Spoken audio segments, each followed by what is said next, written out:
और वहां पर किसी ने आपको जो मार दिया, गाली दी, आप बोले यार कथ्या चाहिए उसे। मरने के बाद अपने धरती ते दुख भोग्यो, दुख तकलीफों देखी, इतनी सारी समस्याएं देखी, अभी स्वर्ग में भी गाली गलौज, स्वर्ग में भी लूटपाट, ये कैसा स्वर्ग है? स्वर्ग में कौन जाएगा? जिसने अपने जीवन में पाप नहीं किया या जिनके पाप क्षमा हो गए। क्या सही बात है? हाँ या ना? जिसने अपने जीवन में कभी कोई पाप नहीं किया स्वर्ग जा सकता है, और या जिसके पाप क्षमा हो गए वही स्वर्ग जा सकता है। क्या सही है? सब लोग तो स्वर्ग नहीं जाएंगे, पापी लोग जो हैं स्वर्ग नहीं जाएंगे, ये तो आपको पता है, इतनी कैलकुलेशन तो आपको मालूम है कि नहीं? अगर आप मानते हैं कि स्वर्ग भी है नरक भी है, तो हम अगर अपने जीवन को देखते हैं तो मैंने पाप बहुत किया है, मैंने गलतियां बहुत की हैं, जाने में की हैं, अनजाने में की हैं, मजबूरी में की हैं, थोड़ी की हैं, बहुत की हैं, बचपन में की थी, कल की थी, किए थे, पाप हमने किए हैं, उसका परिणाम मृत्यु है, नरक है। लेकिन मुझे नरक नहीं जाना, अब मुझे ऐसा गुरु चाहिए जो मुझे इस नरक की आग से बचाकर स्वर्ग में ले जा सके। लेकिन क्योंकि अंधा अंधे को मार्ग नहीं दिखा सकता, तो मुझे ऐसा गुरु की चाहिए जिससे स्वयं पाप नहीं किया हो, जो पाप से लड़कर उसके ऊपर जय पाए। ऐसा गुरु अगर खुद पाप कर रहा है तो मुझे कहां से निकालेगा? खुद गलतियां कर रहा है, खुद पाप कर रहा है इंसान, और वो मैं उसे गुरु बना देता हूं, तो मुझे कैसे पापों की क्षमा देगा? कैसे मुझे परमेश्वर से मिलेगा? कैसे मुझे स्वर्ग ले जाएगा? वो खुद पाप के अंदर, और मुझे पाप से कैसे निकाल सकता है?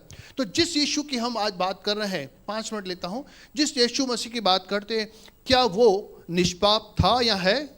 इसको हम थोड़ा प्रूव करते हैं। सबसे पहला फटाफट देखते हैं 4-5 वचन। यीशु मसीह इसके विषय में क्या कहते हैं? क्या हमारा गुरु निर्दोष है? क्या हमारा गुरु जो है यीशु मसीह पवित्र है? क्या हमारा यीशु मसीह धर्मी है? क्या यीशु मसीह ने कभी कोई पाप नहीं किया? इसके बारे में, जिस गुरु के पीछे हम चल रहे हैं, जिस यीशु को हम मान रहे हैं अपने गुरु के रूप में, क्या वो पवित्र है? जब पवित्र होगा तभी मुझे अपवित्रता और पाप से लड़ना सिखा सकता है। तो हम पहले पढ़ते हैं यूहन्ना 8 अध्याय का 46 वचन। यीशु मसीह स्वयं अपने लिए क्या कहता है?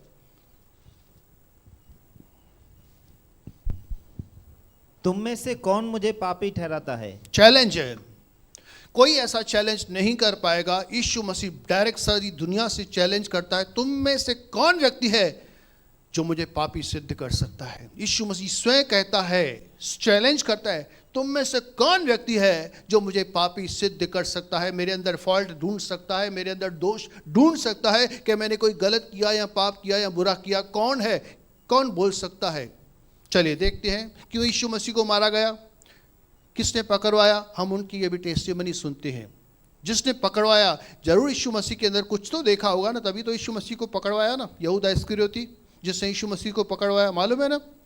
उसकी गवाही सुनते हैं, वो क्या कहता है? मत्ती 27 का 4। जिसने यीशु मसीह को पकड़वाया, जरूर उसने कुछ देखा होगा, उसके अंदर दोष पाया होगा ना, तभी तो उसने उसको फंसाया, तभी तो उसने उसको पकड़वाया।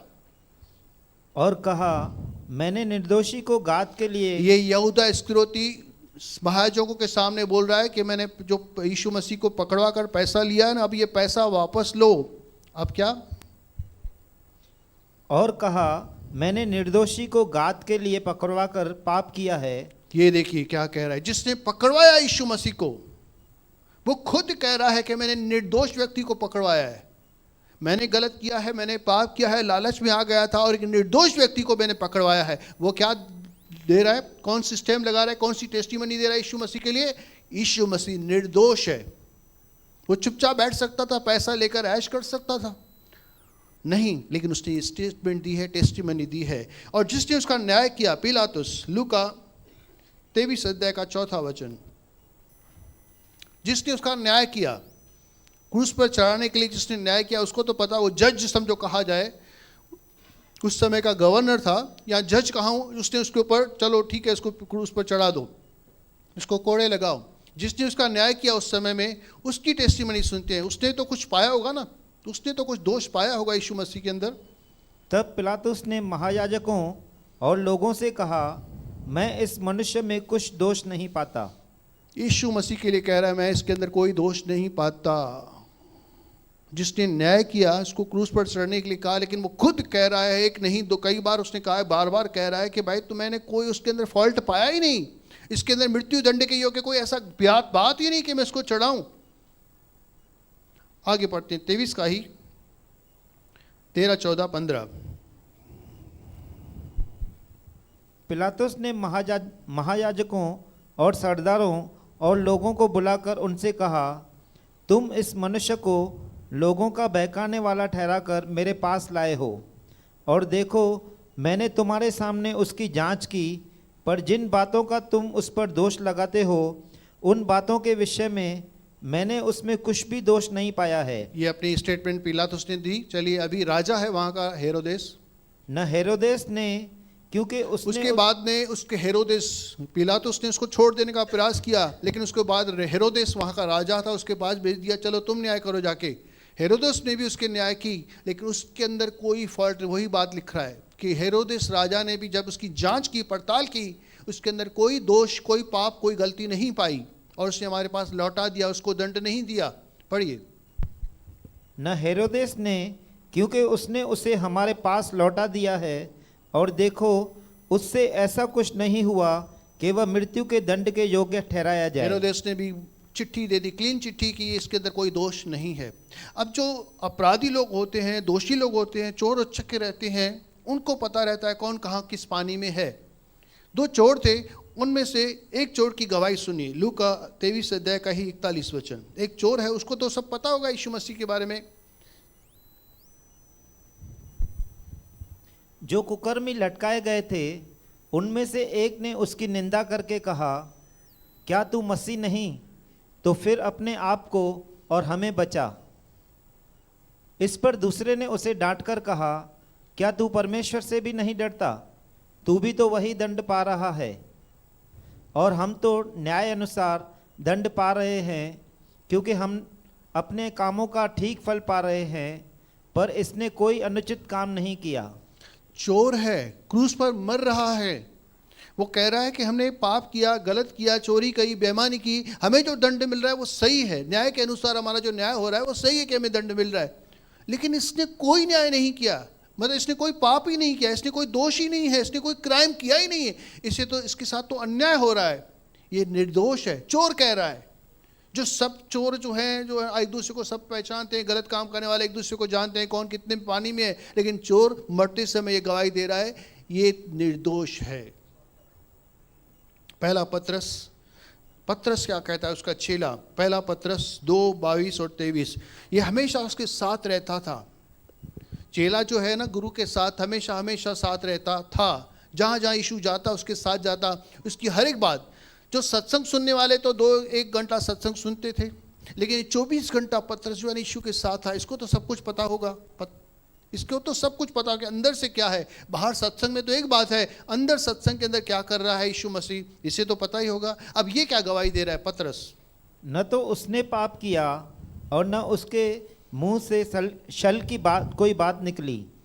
वह गाली सुनकर गाली नहीं देता था और दुख उठाकर किसी को भी धमकी नहीं देता था। बस अब पत्रस की गवाही दे रहा है भाई कि वो निर्दोष है। कभी लोग उसको गाली देते थे, लेकिन वो गाली सुनकर गाली नहीं देता था। कोई कुछ कहता था, देखाड़ी में बेटा तोखे मां तुझे राज्य पैजे राज्य में चाह तो जा डी देखाड़ी में तोखे, ऐसा बोलता था, धमकी देता था। उसको पावर था, वो सब कुछ कर सकता था, परमेश्वर था। न गाली के बदले गाली, न गंदी बात मुंह से निकाल रहा था, न किसी को धमकी दे रहा है। ये कौन कह रहा है? उसके साथ रहने वाला एक चेला पत्रस। अब और चलते हैं इब्रानियों 4 अध्याय का 15 वचन।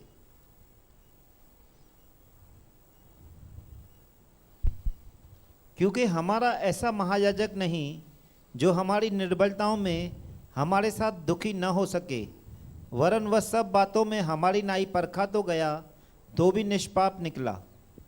टेम्पटेशंस उसके सामने बहुत थी। ऐसे नहीं कि अभी जो है पोर्नोग्राफी है, अभी नंगापन है, या ऐसा है कि इंसान पाप में गिर रहे हैं। टेम्पटेशन चारों तरफ है कि इंसान गलत कर रहा है, गलत डिसीजन ले रहा है। उस समय भी ये सब थे, टेम्पटेशंस थी। उस समय भी वैश्याएं थी, उस समय भी ऐसे कई चीज़ें थी। टेम्पटेशंस के ऊपर बार बार आ रही थी। शैतान डायरेक्ट उसको सवाल पूछ रहा था, खाना खा, बार बार उसको टेम्प्ट किया जाता था कि पाप कर पाप कर पाप कर। फोर्स किया जा रहा था उसके ऊपर, बिल्कुल दबाव डाला रहा था शैतान की तरफ से, लोगों की तरफ से, पाप कर कर कर। वो टेम्पटेशन में तो आया, लेकिन कभी भी उसने पाप नहीं किया, कभी भी उसने गलत कदम नहीं उठाया, न बोलने के द्वारा, न देखने के द्वारा, न सुनने के द्वारा, न एक्शन में, न विचार में। वो निष्पाप था, पवित्र था, परमेश्वर उसका भय रखने वाला। अब 2 कुरिन्थियों लास्ट वचन पढ़ते हैं, 2 कुरिन्थियों 5:21 वचन। जो पाप से अज्ञात था उसी को उसने भाई उसको पता ही नहीं था पाप होता क्या है, उसको बिल्कुल पता नहीं था कि पाप क्या होता है, पाप से बिल्कुल दूर था, पाप से अज्ञात था, पाप का कोई ज्ञान उसे नहीं था। लेकिन उसको परमेश्वर ने आपके लिए, मेरे लिए क्या बनाया? क्या बनाया?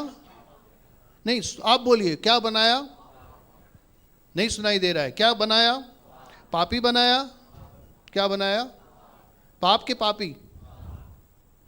पापी नहीं, पाप बनाया। पाप को दंड मिले, बीमारी को दंड मिला। बीमारी मेरे अंदर है, मुझे दंड नहीं, लेकिन बीमारी को दंड। डॉक्टर जो है अच्छा कौन सा होता है? जो बीमारी को दंड दे, बीमारी को, वायरस को, बैक्टीरिया को खत्म कर दे, ऐसी दवाई दे कि उससे खत्म कर दे और मुझे ठीक कर दे। परमेश्वर ने ऐसा ही किया। यीशु मसीह को जो हमारे अंदर पाप था वो बना दिया, पापी नहीं बनाया, वो पाप बना दिया और उसके ऊपर दंड लाया। परमेश्वर का जो पुत्र है यीशु मसीह, ना तो उसने कभी छल की बात की, न कोई गाली दी, न कोई व्यभिचार किया, न कोई एक्शन किया, ऐसा कोई गलत काम कभी कुछ नहीं किया। लेकिन परमेश्वर ने उसे पाप बना दिया ताकि हमारा पाप उसके ऊपर आ जाए और हम उसकी धार्मिकता हमारे ऊपर ले। और यीशु मसीह ऐसा गुरु है जो पवित्र है, निर्दोष है, निष्कलंक है, धर्मी है। ऐसा गुरु जिसने पाप से लड़ा, पाप के ऊपर जय पाई, और वही हमें सिखा सकता है कि हम पाप के ऊपर कैसे हावी हो जाएं, इस पाप को कैसे निकाल फेंकें, कैसे पाप के ऊपर जय पाकर हम पवित्र जीवन जी सकें। अंधा अंधे को मार्ग नहीं दिखा सकता, लेकिन ये ज्योति बनकर हमें ज्योति देने आया है। और ऐसे गुरु जिसको यीशु मसीह कहा जाता है, इस गुरु के द्वारा हम पाप के ऊपर जय पा सकते हैं, पाप से निकल सकते हैं और हम स्वर्ग जा सकते हैं। ऐसे गुरु के लिए एक जोरदार ताली यीशु के नाम से। टाइम हो गया है, नहीं तो और हम आगे जाते।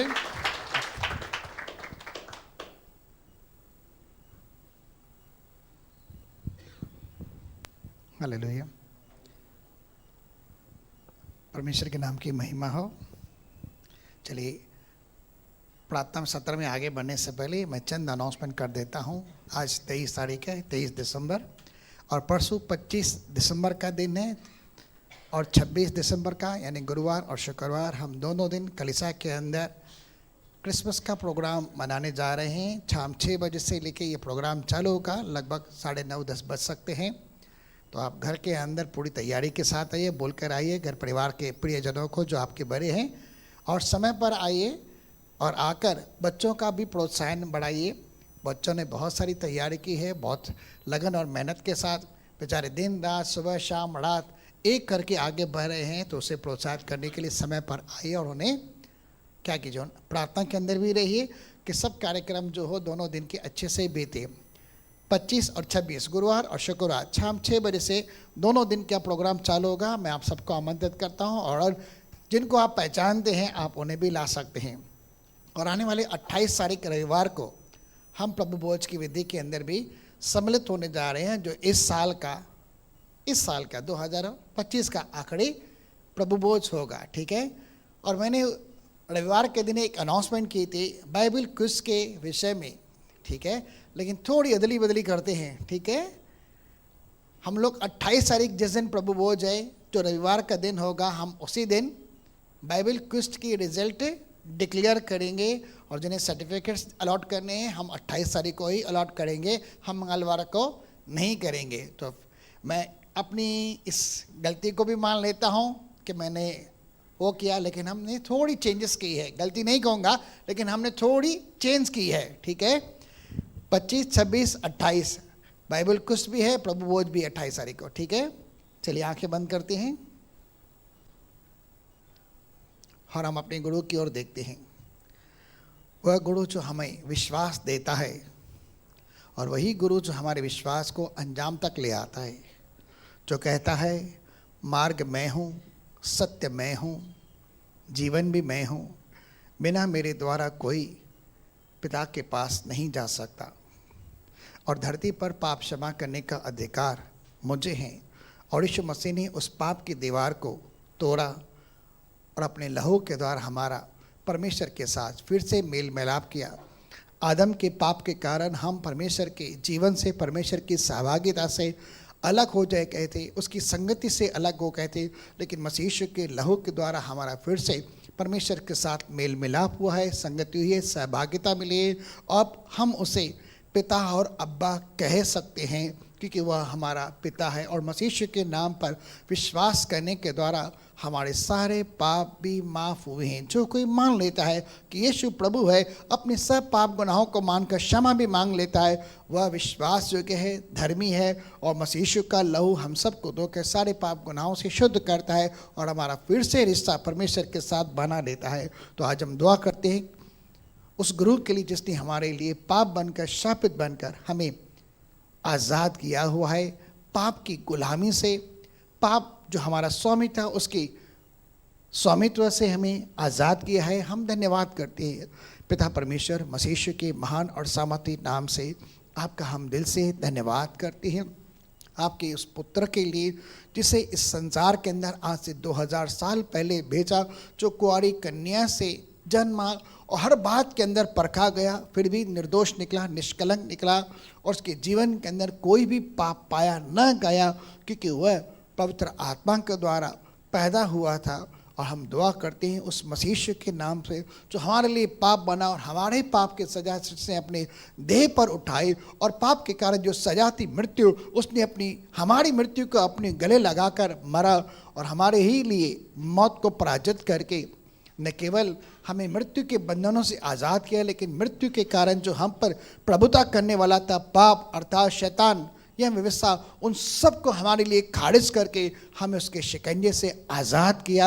अब हम सत्य में मसीह यीशु के नाम में उसके बहाए गए लहू में आज़ाद है। तो पिता हम आज़ाद होकर हृदय के साथ तेरा धन्यवाद करते हैं कि तूने मसीह यीशु में न केवल हमें मुक्त किया है, सत्य के द्वारा हमें स्वतंत्र किया है, लेकिन हमें सत्य में पवित्र भी किया है। हम आपका दिल से धन्यवाद करते हैं ऐसे गुरु अर्थात प्रभु यीशु मसीह को जो पापी नहीं है, जो दोषी नहीं है, जो अंधा नहीं है, लेकिन वो गुरु है जो हर बात के अंदर परखा गया और सिद्ध है।